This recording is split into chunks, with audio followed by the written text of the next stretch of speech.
Good morning, everyone. Eric here from Nomadic Fanatic. How are you all doing? I'm here in southern Louisiana. Swampiness, it's still kind of chilly. Spring on spring.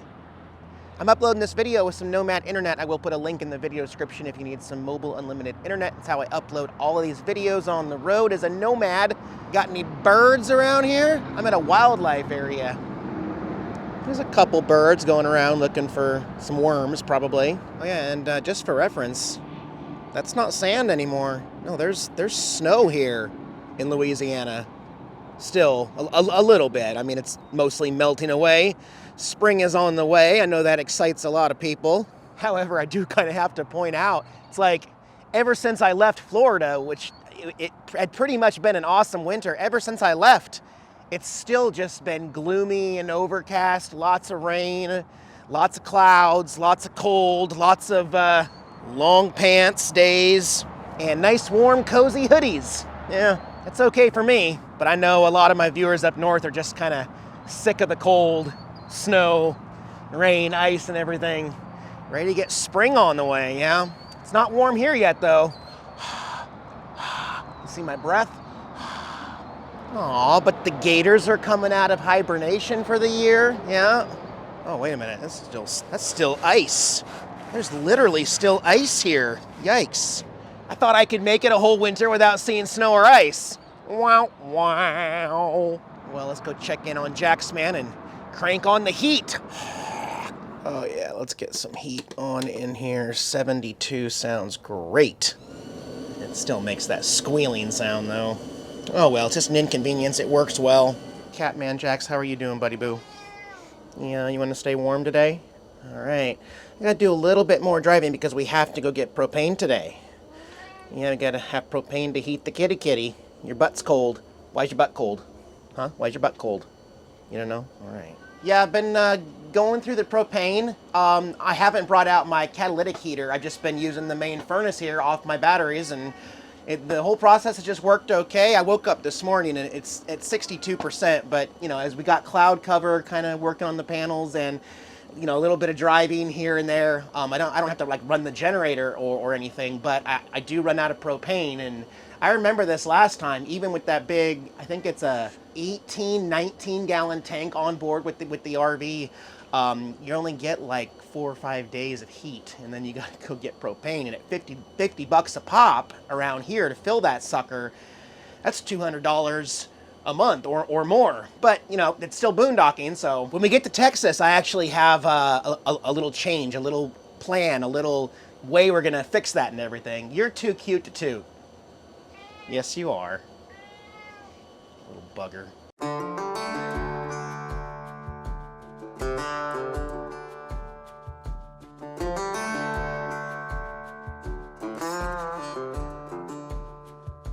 Nope, they do not have anybody certified to pump propane at that location, and I called ahead.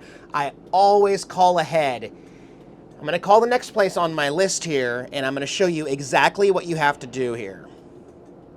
Hi, I was wondering if you pump propane into an RV's onboard tank. Okay, and you have propane available to sell and someone that is authorized to pump it into my propane if I come right now? Okay, thank you. You have to word it like that every single time because nobody knows what they're talking about at these places. They hear the word propane, they're like, yeah, we have barbecue cylinders to trade. You have to say those exact words. Do you pump propane into an RV's onboard tank?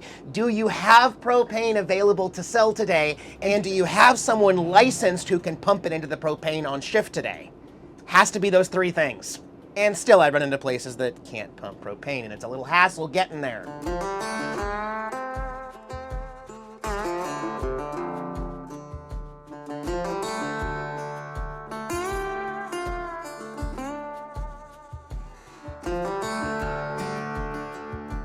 I'm so thankful I got propane, y'all. A little bit more expensive here in Louisiana, $3.39 a gallon, but you know, sometimes it's actually kind of hard. I try to just kind of top it off once I get to the halfway point when I see these things.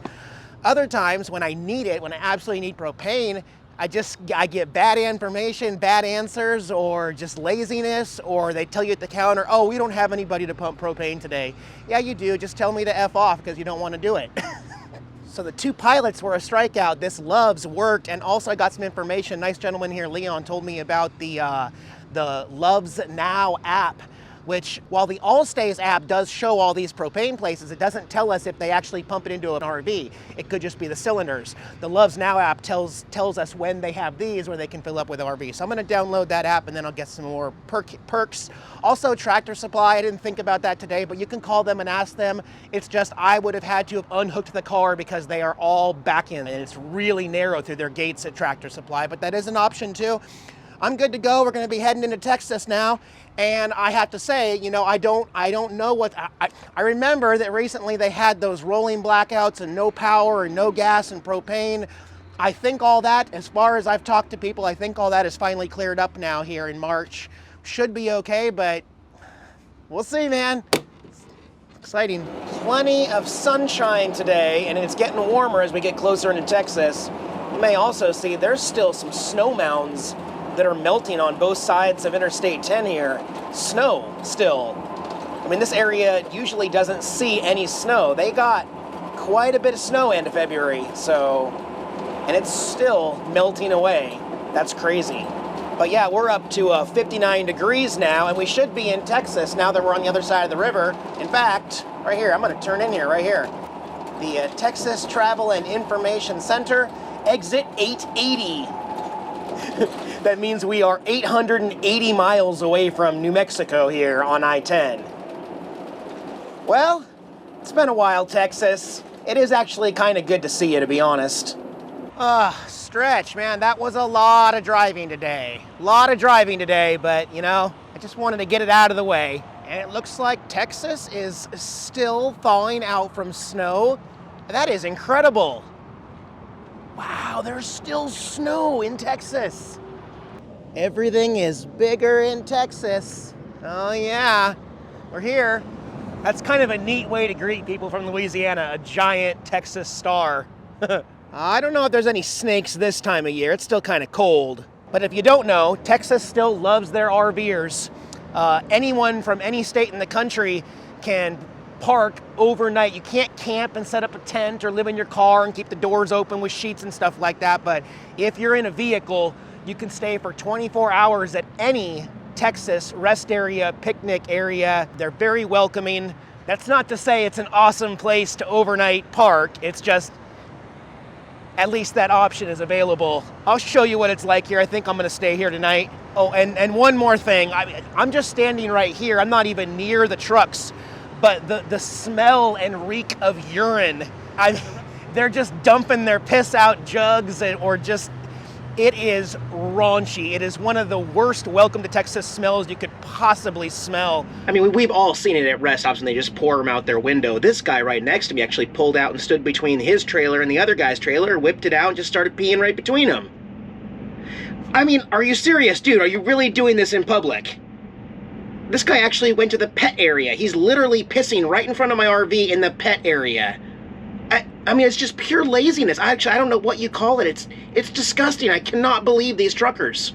Hey, I'm not complaining. You guys won't let me complain. You won't let me be negative. I'm just, again, like I always try to tell you guys, I know not all truckers are bad. I realize that. It's just, you could have never-ending content sharing the bad truckers. I know there are some great truckers out there. There are some respectful, decent human beings out there. However, I seem to only attract the worst out of the worst when it comes to truckers and truck stops and on the road. You only have to spend 5 minutes on the highway to run into a bad trucker, unfortunately. Or 2 minutes at a rest area to see people whipping it out in public. And it's sad for the trucking industry. I feel bad. Again, I am not against truckers, guys. I just have a never-ending sharing of bad experience with truckers, and it's just ironic, that's all. Hey, and that's all in broad daylight. Think of what happens at night. No, don't think about what happens at night here at a truck stop. On a lighter note, I am thoroughly still enjoying my Dish Outdoor service. We got some Simpsons on the screen here. It just takes me away from the reality of the world, and it's great. Dish Outdoors even listened to us and added to the app a way to get our locals for it as a traveler. So once you get parked, you just log into your phone, click OK, it tracks where you're at, and then it gives you the new local channels. I don't watch a whole lot of local news or anything, but it was really handy at the races to be able to watch the local Orlando Fox channel there and get the replays.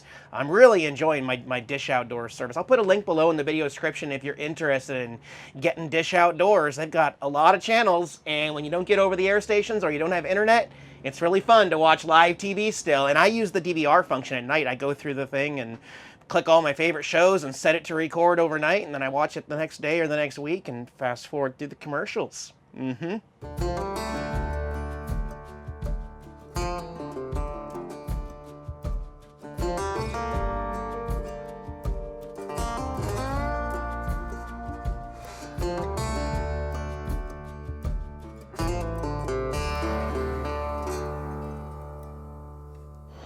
One of these days, though, I am going to replace that furnace. The thing that's making the noise in there, the bearing that goes out in the motor fan, you can't get to it. So at that point, when that happens, it's not something that's replaceable. You do just have to replace the whole furnace. I've been putting up with it ever since I had this RV, and that's saying a lot. It used to wake me up in the middle of the night when it would kick on. Now it's one of those sounds that I'm kind of getting more used to, but been catching up on YouTube because I got Wi-Fi here also. Let me put a jacket on. Because I actually expected this place to fill up a little more tonight. It's early. It probably will, but right now there's not too many people utilizing this first rest area in Texas. They're going a little bit farther in. So Jackson and I are going to camp here, and then tomorrow get farther into Texas and probably go pick up all my packages and start working on the RV registration stuff and tater tot stuff. So I'll see you in a few days, guys. Thanks for joining me from Jackson. I will see you soon. Bye-bye.